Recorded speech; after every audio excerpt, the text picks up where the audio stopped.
para dun sa nag-aabang ng papritato natin. Nandito tayo ngayon sa lugar nyo at mag-iwan tayo ngayong araw ng sticker at kung sino ang makakakuha siyang mananalo ng papritato natin.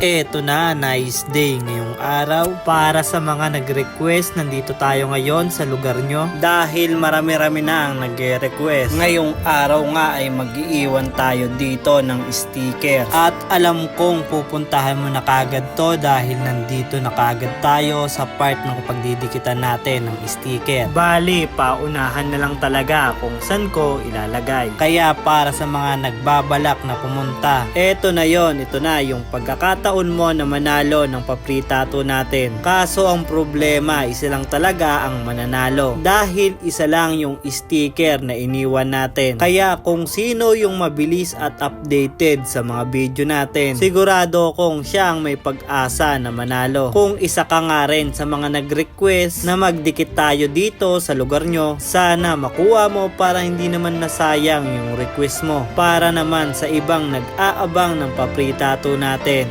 hintay lang at sana makapunta ako dyan sa lugar nyo para makapag-iwan din ng sticker at sa lugar nyo naman ang may pag-asa na manalo. Kaya kung napapanood mo yung mga video natin, pwede kang mag-comment kung taga saan ka para malaman natin yung mga possible na pwede nating pag-iwanan ng sticker. Simple lang naman yung mechanics ng palaro natin. Kailangan mo lang makuha yung sticker na idinikit natin at bago mo kunin, mas mainam na videohan kapag kukunin na yung sticker para katunayan na ikaw yung nakakuha ng sticker. Dahil kapag sinend mo na sa akin yung picture o kaya video, ina-upload natin yon para ma-update natin yung mga magbabalak pa na kumuha ng sticker na ikaw na nga yung nakakuha para hindi na sila pumunta pa. At heto na nga, naiisipan na natin na mag-iwan ng sticker. Kinuha ko na nga yung sticker at tinuklap na at pinag-iisipan nga kung saan ko ididikit itong sticker natin. Nakita ko nga itong upuan kaya dito ko na lang naisipan na idikit itong sticker. Dahil malapit na rin naman ang Pasko, mag-iiwan na nga ako dito sa lugar nyo ng maagang pamasko. Kaya para sa mga hindi pa nakakapagpatato, sana ikaw yung maswerte na makakuha ng sticker natin sa ibang lugar pa nga na mapupuntahan natin. Sana bago magpasko at magbagong taon, makapunta o makadayo ko dyan sa lugar nyo para makapagpalaro o makapag-iwan ng sticker. At kung alam mo nga yung lugar na to, dyan ko nga iniwan yung sticker. Kaya para sa mga nag-request, ano pang hinihintay nyo? Kunin nyo na yung sticker para kayo naman yung manalo.